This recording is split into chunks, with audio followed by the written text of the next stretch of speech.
Alright, secondhand toy dealer here, and today I'm going to be showing you my collection of Walmart exclusive classic reissue Teenage Mutant Ninja Turtle action figures. These are reproductions of the toys that were available during my childhood in the 80s.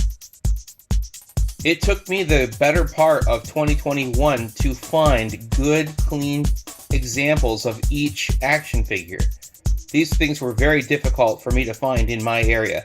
I probably have about 3 or 4 Walmarts that I shop at a pretty regular base, and I've only seen them at one of those, and I have a little wider area that I search, maybe 8 Walmarts, and I think I've only seen these at maybe 2 or 3 Walmarts, and I never found many of them.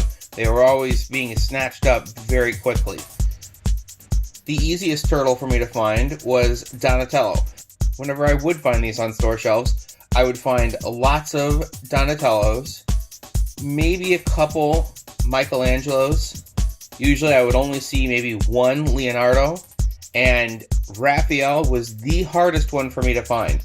I only found 2 of them in the wild the entire time that I was searching. One of them had a very damaged card back and a smashed bubble. I passed on that. And then I found one that was mostly clean with a slight crease in the card back. My cousin found the one that you're looking at here, and this one is a very clean example.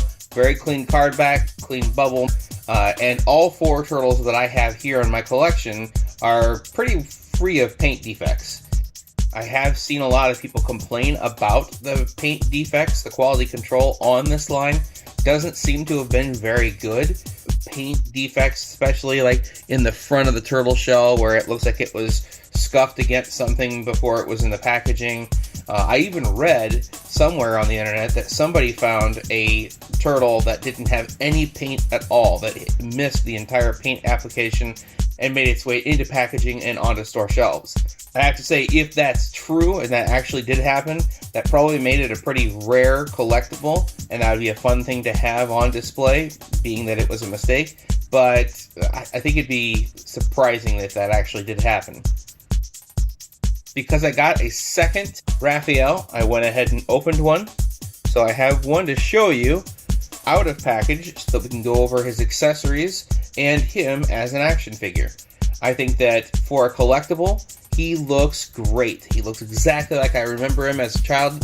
This is the only one that I could find as a child. I probably would have liked to have gotten all 4 of them, but I could only ever find just Raphael. And I purchased him at an Ace Hardware of all places. I did have some supporting characters. I had Metalhead, I had Leatherhead, and I had Casey Jones. I had the Turtle Blimp, but that was about the extent of everything that I had Teenage Mutant Ninja Turtle from the 80s. Raphael comes with some accessories. You have a weapon display stand. You have a pair of sais. You've got a couple ninja stars, and these ninja stars will fit on these pegs so that you can store them and not lose them. Put them on that display stand. Get this odd looking tri-dagger. Get this pizza looking dagger. And then you get this weapon here. I don't remember seeing this as a kid in any of the movies or TV shows, and this is not something that I played with ever.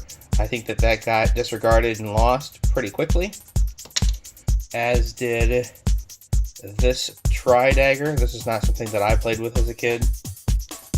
I did think that the ninja stars were pretty cool, but those are pretty small, and I'm sure that I lost those pretty quickly. I never had much use for the display stand. You can put some of these accessories on the display stand, but it's not super stable. It wants to fall over. There, I got that one. And then you could hang, I think, let me see if I can do this. Hang this, no. We have all kinds of in cooperation here. Oh man, I almost had it. You can see how practical this is for displaying your ninja weapons. I mean, I think it was fun that they added a little something into your packaging, but as far as like actual playability, usability, I mean, I don't know that it was anything all that exciting.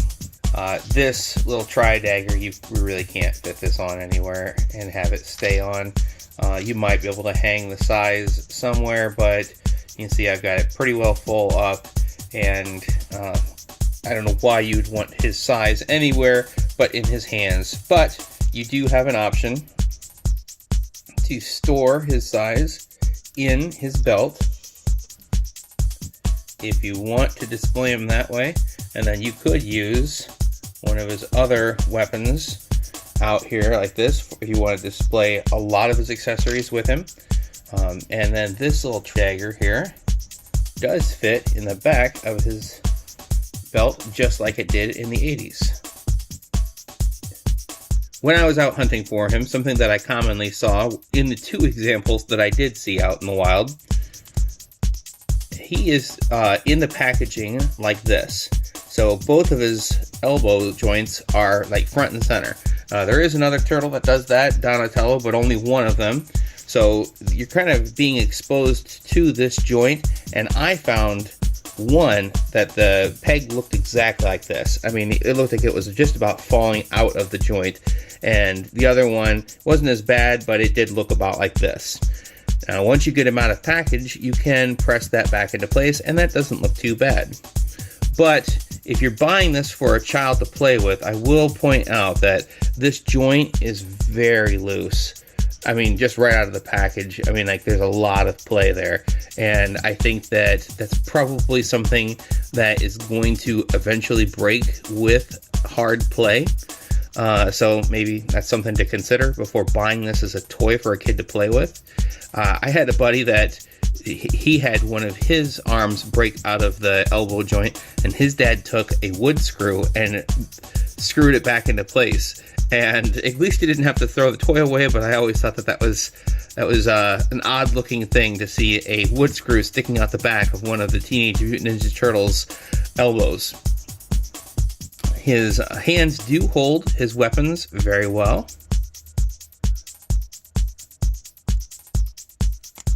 So he will display very nicely on a shelf if that's what you're buying him for.